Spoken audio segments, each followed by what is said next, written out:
السلام علیکم ریڈرز، از می اور رائٹر اننون رائٹس. کیسے ہیں آپ سبھی لوگ؟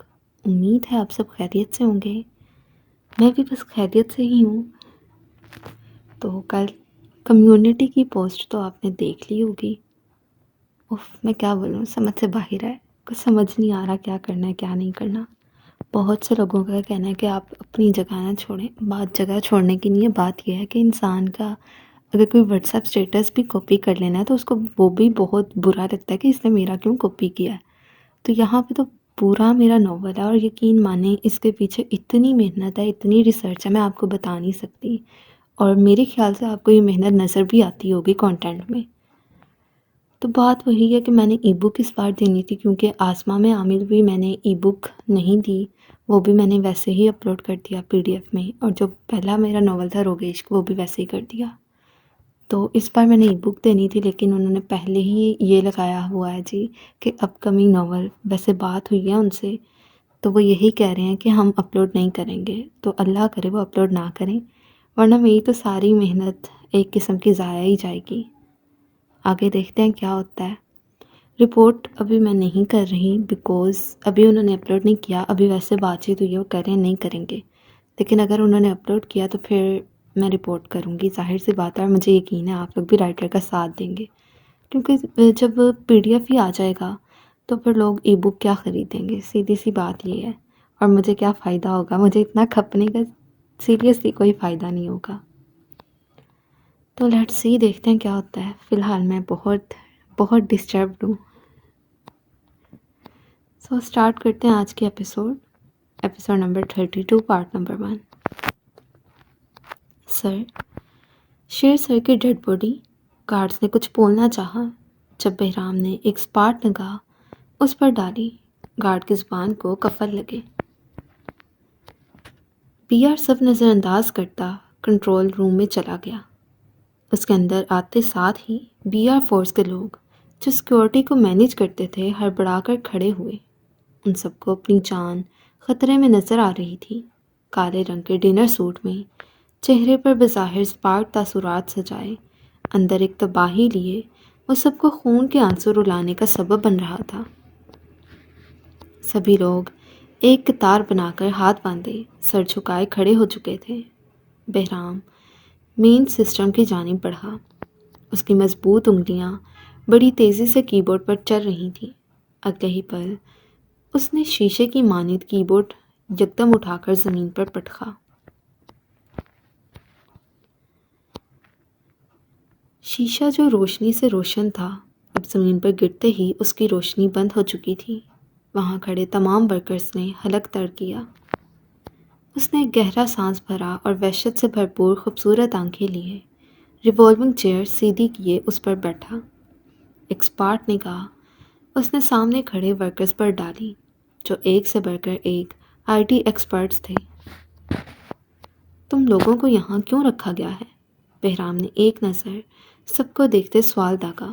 سبھی لوگ دم سادے سر جھکائے کھڑے تھے. اگلے ہی پل بہرام نے گن نکالتے ایک شخص کا ہیڈ شاٹ لیا. بلیٹ سامنے کھڑے شخص کی پیشانی کے عین درمیان میں جا کر رکی. مقابل سر کے بل زمین پر گرا. بہرام نے ایک اسپاٹ نگاہ سب کی جانب ڈالی اور اپنی بات دہرانے کا عادی نہ تھا. یہ بات سبھی جانتے تھے. سر، سیکیورٹی مینجمنٹ کے لیے ہیں. ان میں سے ایک یوں ہی سر جھکائے بہرام کی جانب دیکھے بنا گویا ہوا. تو پھر تم سب کے ہوتے ہوئے سارا سسٹم ہیک کیسے ہوا؟ بہرام کی دھاڑ کے ساتھ ساتھ بلیٹ کی آواز گونجی جو بولنے والے کی ٹانگ میں جا کر پیوست ہوئی. وہ لڑکھڑا کر نیچے گرا، پر اس نے کراہنے کی یا پھر بولنے کی جرت بالکل نہ کی تھی. سر، وی ریکورڈ. ان میں سے ایک شخص بہرام کی جانب دیکھتے ہوئے گویا ہوا. نیور.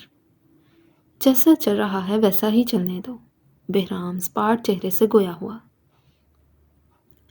اور ریوالونگ چیئر سے کھڑا ہوتا سگار کا گہرا کش بھرتے کھڑکی کے پاس جا کر کھڑا ہوا.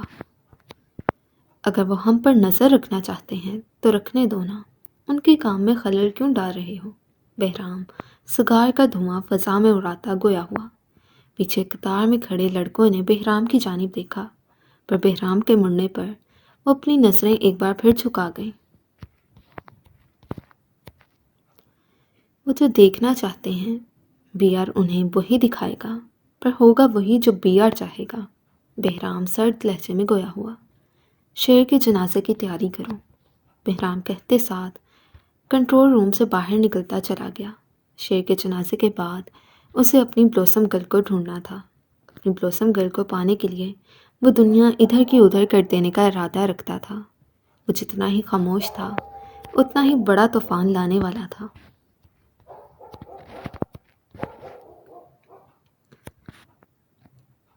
ساتھ شرٹ کے بٹن بند کرتا ڈریسنگ روم سے برآمد ہوا جب اس کی نظر شیشے کے سامنے کھڑی ظاہرہ پر پڑی، جو اپنے پٹی بندھے ہاتھوں سے بال بنانے کی کوشش کر رہی تھی۔ سعد قدم بہ قدم چلتا اس کے قریب آ کر رکا۔ کالی آنکھیں بے بسی سے پانی سے بھرنے لگیں۔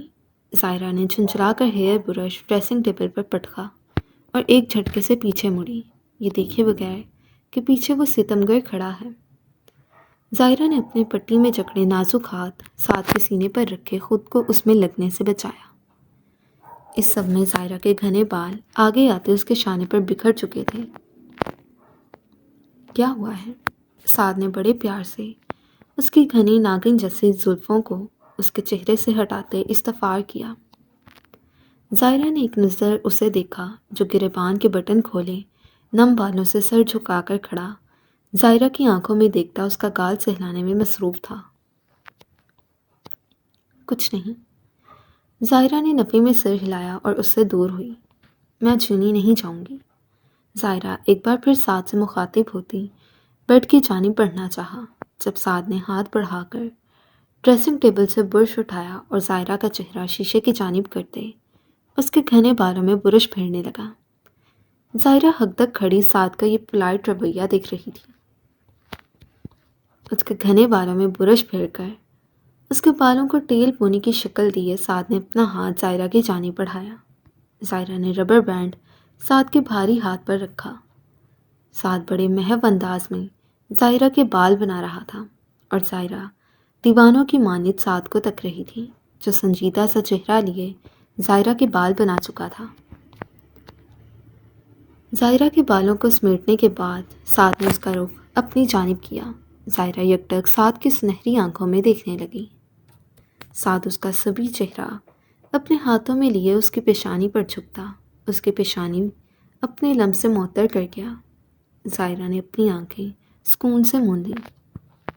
چلو بیگ پکڑو، بریک فاسٹ کر کر چلتے ہیں، سعد نرمی سے اس کے گال سے ہلا کر بولا۔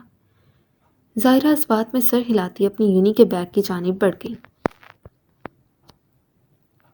ارے آ جاؤ بیٹا، میں بس تم لوگوں کو بلانے ہی عالیہ بیگم سعد کو ڈائننگ ہال میں داخل ہوتے دیکھ گیا ہوں، پر جیسے ہی سعد کے پیچھے ظاہرہ کو دیکھا وہ اپنا جملہ ادھورا چھوڑ گئی۔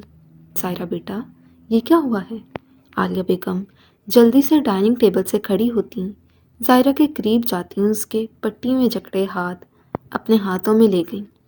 وہ ماما کل غلطی سے سعد یہ تم نے کیا ہے، منہ توڑ دوں گی میں تمہارا۔ عالیہ بیگم آندھی طوفان بنے سعد کو تھپڑ مارنے کے لیے لپکی تھیں۔ ماما، ظاہرہ فوراً عالیہ بیگم اور سعد کے درمیان آئی تھی۔ سر کی کوئی غلطی نہیں ہے، کل مجھ سے کافی کا کپ گر کر ٹوٹ گیا تھا، بس کانچ اٹھاتے ہاتھ میں لگ گیا۔ ظاہرہ سعد کو بچانے کے لیے جھوٹ بول رہی تھی۔ وہ خود تو تھپڑ کھا سکتی تھی پر یہ کہاں برداشت کر سکتی تھی کہ اس کے عشق کو اس کے سامنے کوئی تکلیف ہو۔ اچھا تو پھر یہ بازو کیوں زخمی ہے؟ اگر ایسی بات تھی تو بس ہاتھ زخمی ہونا چاہیے تھا۔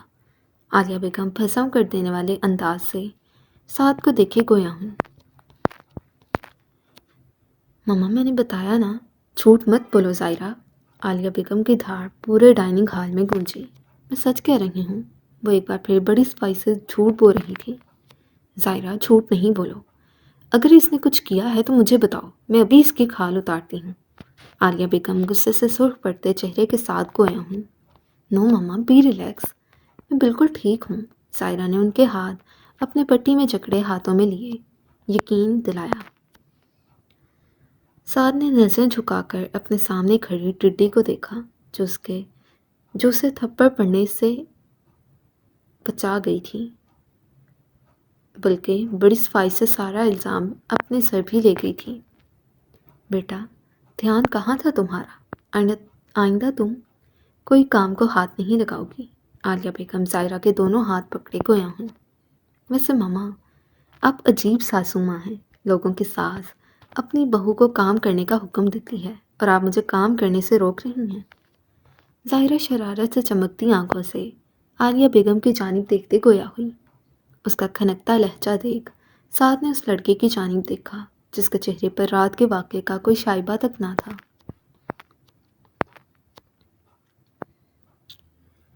سعد اسے دیکھتے ہوئے کرسی گھسیٹ کر بیٹھ گیا۔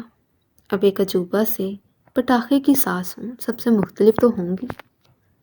عالیہ بیگم اس کی شرارت سمجھتے اس کی کمر میں ہلکی سی دھپ رسید کرتے گویا ہوں۔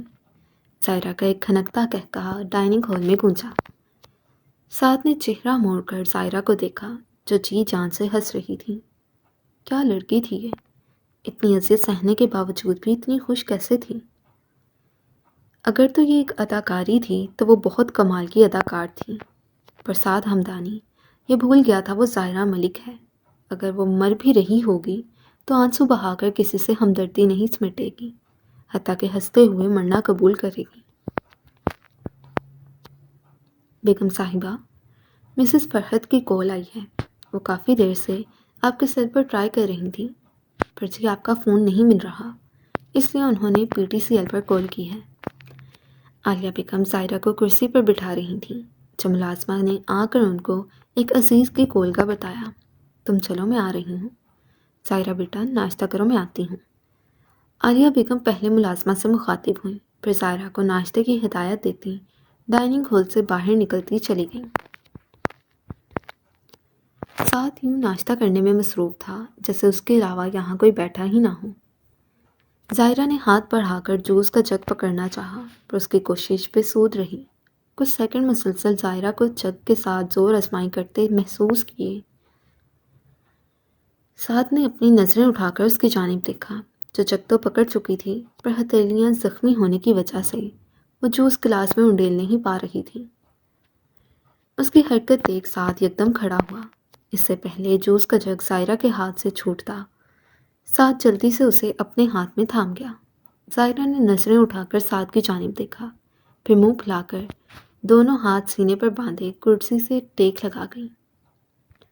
اس کی بچوں جیسی حرکت پر سعد کا دل بڑی تیزی سے مچلنے لگا۔ سعد نے جوس گلاس میں انڈیلا اور اپنا بریک فاسٹ چھوڑ کر زائرہ کے قریب رکھی گئی سربراہی کرسی پر جا کر بیٹھا۔ زائرہ ہنوز یوں ہی منہ پھلائے بیٹھی تھی۔ منہ کھولو۔ سعد زائرہ کے گلابی لبوں کے قریب ٹوسٹ لے جاتے گویا ہوا۔ زائرہ نے اپنا چہرہ دوسری جانب پھیرا۔ سعد کو آگ ہی لگ گئی۔ اس نے آگے بڑھ کر اس کے جبڑے کو اپنے ہاتھ میں جکڑ کر اس کا چہرہ اپنی جانب موڑا، البتہ گرفت سخت نہ تھی۔ منہ کھولو۔ اب وہ سختی سے بولا۔ زائرہ نے ہلکا سا منہ کھولا۔ سعد نے ٹوسٹ اس کے منہ میں ڈالا۔ اب وہ اپنے ایک ہاتھ سے زائرہ کا چہرہ پکڑے دوسرے ہاتھ سے اسے ناشتہ کروانے میں مصروف تھا۔ زائرہ خفگی، پیار، والہانہ نہ جانے کیا کیا تاثرات لیے سعد کو تک رہی تھی۔ سعد نے جوس کا گلاس زائرہ کے لبوں سے لگایا۔ جلدی کرو، میں نے آفس بھی جانا ہے۔ سعد اس کی کان سی کالی آنکھوں میں دیکھتے گویا ہوا۔ زائرہ نے اپنی سپیڈ بڑھائی۔ تیزی سے گھونٹ بھرنے پر اسے ایک زوردار پھندا لگا۔ سعد نے فوراً جوس کا گلاس اس کے لبوں سے دور ہٹایا۔ اب وہ بری طرح کھانس رہی تھی، جبکہ سعد بکھلا کر کھڑا ہوتا اس کی پیٹھ سے ہلانے لگا۔ کھانسی کی وجہ سے اس کی خوبصورت آنکھوں میں پانی اکٹھا ہو چکا تھا۔ کھانسی سے تھوڑا سکون ہوا تو اس نے دھندلی آنکھوں سے سعد کی جانب دیکھا۔ سعد نے اس کا چہرہ اپنے دونوں ہاتھوں میں لیا۔ وہ نرمی سے اس گڑیا بریکٹ آفت کی بڑیا کے آنسو صاف کرنے لگا۔ مجھے بعد میں آنا چاہیے۔ عالیہ بیگم کی شریر آواز پر وہ دونوں ہی اپنی جگہ پر گڑبڑا کر رہ گئے تھے۔ سعد اس کی جانب کچھ اس انداز سے جھکا ہوا تھا کہ یوں لگ رہا تھا وہ ظاہرہ کے آنسو صاف نہ کر رہا ہو بلکہ کوئی اور ہی کارنامہ سر انجام دے رہا ہو۔ ساتھ فوراً سیدھا ہوا۔ اللہ حافظ ماما، ظاہرہ آ جاؤ، میں ویٹ کر رہا ہوں۔ ساتھ جلدی سے بولتا اپنی کار کی چابی، موبائل اور اپنا کوٹ اٹھائے باہر کی جانب بڑھ گیا۔ میں بھی چلتی ہوں۔ ظاہرہ عالیہ بیگم کی مسکراتی آنکھیں دیکھ جلدی سے بولتی اپنا بیگ کندھے پر ڈالیں، ساتھ کے پیچھے ہی بھاگی تھی۔ عالیہ بیگم نفی میں سر ہلاتی کہا لگا کر رہ گئی، اللہ تم دونوں کو یوں ہی خوش رکھے اور میرے بیٹے کو تھوڑی عقل بھی دے دے۔ وہ مسکراتی ان دونوں کے اچھے مستقبل کی دعا مانگنے کے بعد اپنا بچا ہوا ناشتہ کرنے لگی، یہ جانے بغیر کہ قسمت کو کچھ اور ہی منظور ہے۔ شازل بھائی، الفاظ ٹوٹ ٹوٹ کر ادا ہوئے، کیا تمہیں ذیشان انکل کا، سدرا آنٹی کا ایک بار بھی خیال نہ آیا؟ شازل اب سخت لہجے میں استغفار کر رہا تھا۔ اشال جلدی سے بیڈ سے کھڑی ہوتی شازل کی جانب بھاگی۔ اس سے پہلے وہ کچھ سمجھتا، اشال اس کے سینے سے جا کر لگی تھی، گویا وہ کڑی دھوپ سے نکل کر ٹھنڈی چھاؤں میں آ چکی ہو۔ اشال نے سختی سے شازل کی کمر کے گرد بازو باندھے۔ شازل اپنی جگہ ساکت سٹل ہوا۔ بھائی، شازل بھائی، ہی چیٹس می، اشال بچوں کی مانند زور زور سے روتے ہوئے بول رہی تھی۔ شازل کو سمجھ ہی نہ آیا وہ کیا بولے۔ وہ تو اسے اچھا خاصا ڈانٹنا چاہتا تھا، پر اشال جس شدت سے رو رہی تھی وہ تو ایک بھی لفظ کہنے سے قاصر تھا۔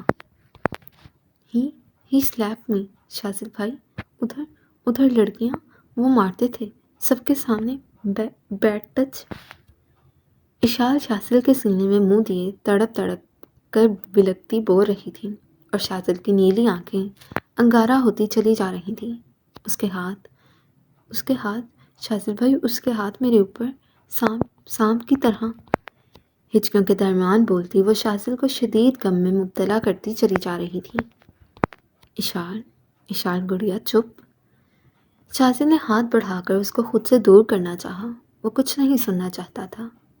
یہ یوں کہنا غلط نہ ہوگا کہ وہ کچھ سننے کی ہمت ہی نہیں کر پا رہا تھا۔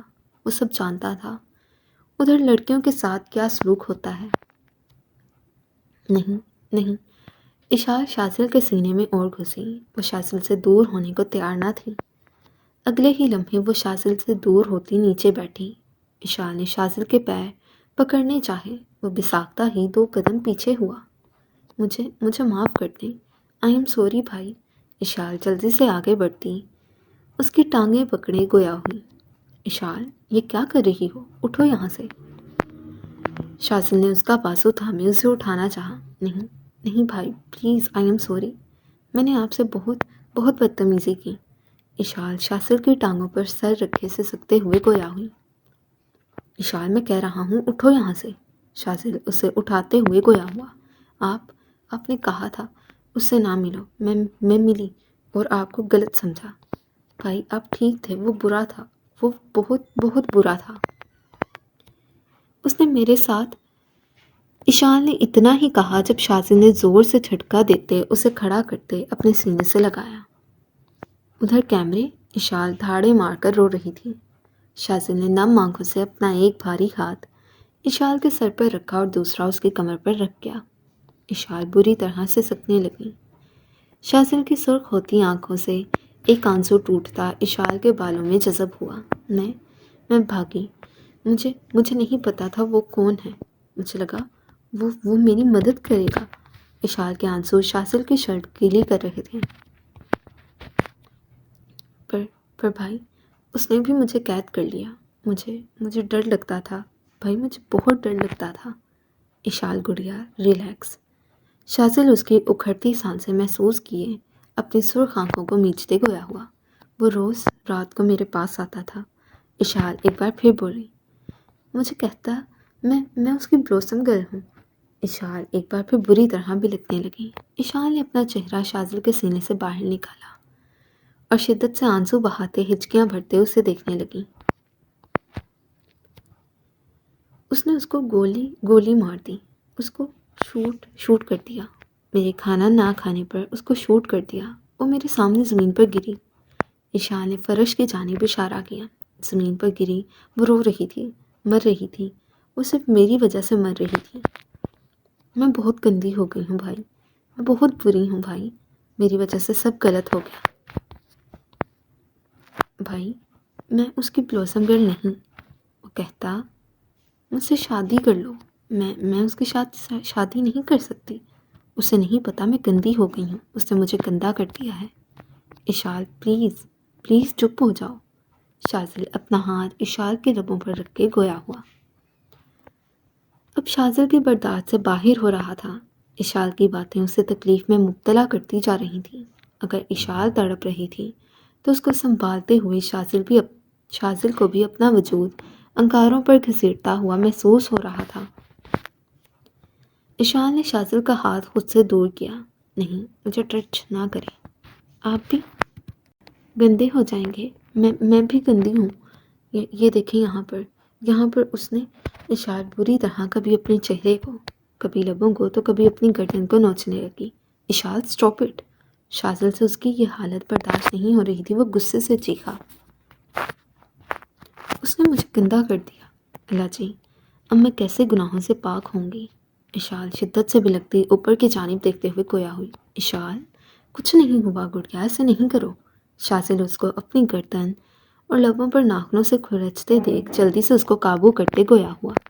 نہیں بھائی، میں ناپاک ہو گئی ہوں۔ میں ایک کام کریں، مجھے مار دیں، ورنہ اب وہ لے جائے گا، ایک بار پھر مجھے قید کر لے گا، مجھے مار۔ اشال ڈولتی سانسوں سے بولتی۔ شازل کی باہوں میں حواس کھو گئی، اس کا نازک وجود شازل کی باہوں میں ڈھلتا چلا گیا۔ شازل نے ایک ہاتھ سے اپنی نم آنکھیں صاف کی، پھر اس کا روئی کی مانی نرم وجود اپنی باہوں میں اٹھاتا فاریہ کے کمرے سے باہر نکلتا چلا گیا۔ فاریہ اور عاشر جو باہر بیٹھے تھے، شازل کو گود میں اشال کو اٹھائے باہر لاتے دیکھ فوراً کھڑے ہوئے۔ شازل کی سرخ آنکھیں اندر کی کہانی بیان کر گئی تھیں۔ سوری فار ڈسٹربنس میم، اب سے میرے روم میں رہے گی، میں نہیں چاہتا میری وجہ سے آپ انکمفرٹیبل ہوں۔ سر پلیز ڈاکٹر کو دوبارہ کال کر دیں۔ شازل فاریہ سے ایکسکیوز کرتا عاشر کو دوبارہ ڈاکٹر کو بلانے کا کہتا اشال کو لیے اپنے کمرے کی جانب بڑھ گیا۔ پیچھے فاریہ اشال کو شازل کی باہوں میں دیکھ گمسم کھڑی رہی۔ مس فاریہ، ڈاکٹر کو کال کر لیں۔ عاشر کی سنجیدہ آواز گونجی، پر وہ تو یہاں موجود ہی نہ تھی، وہ تو اب بھی شازل کے روم کے بند دروازے پر خالی خالی نظریں جمائے کھڑی تھی۔ ایس پی، ڈاکٹر کو کال کرو۔ عاشر نے آگے بڑھ کر فاریہ کا کندھا زور سے ہلایا۔ فاریہ نے کڑا ضبط کرتے عاشر کی جانب دیکھا، پھر اس بات میں سر ہلائے بنا کچھ بولے اپنے کمرے کی جانب بڑھ گئی۔ عاشر نے ایک گہرا سانس بھر کر فاریہ کی پشت کو دیکھا۔ وہ جانتا تھا ایس پی فاریہ اپنے جونیئر اے ایس پی شازل سے عشق کرتی ہے، لیکن پھر بھی وہ خود کو اس لڑکی کے عشق میں ڈوبنے سے بچا نہیں پایا تھا۔ جیسے فاریہ کو اپنے دل پر اختیار نہیں تھا اور وہ شازل کی محبت میں گرفتار تھی، ویسے ہی عاشر بھی بے اختیار تھا، سب جانتے ہوئے بھی وہ فاریہ سے محبت کرنے پر دل کے ہاتھوں مجبور تھا۔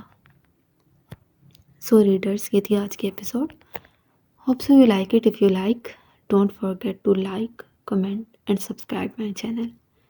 ملتے ہیں نیو پارٹ کے ساتھ، تب تک کے لیے اللہ حافظ۔ دعاؤں میں رائٹر کو یاد رکھیے گا۔ اللہ حافظ۔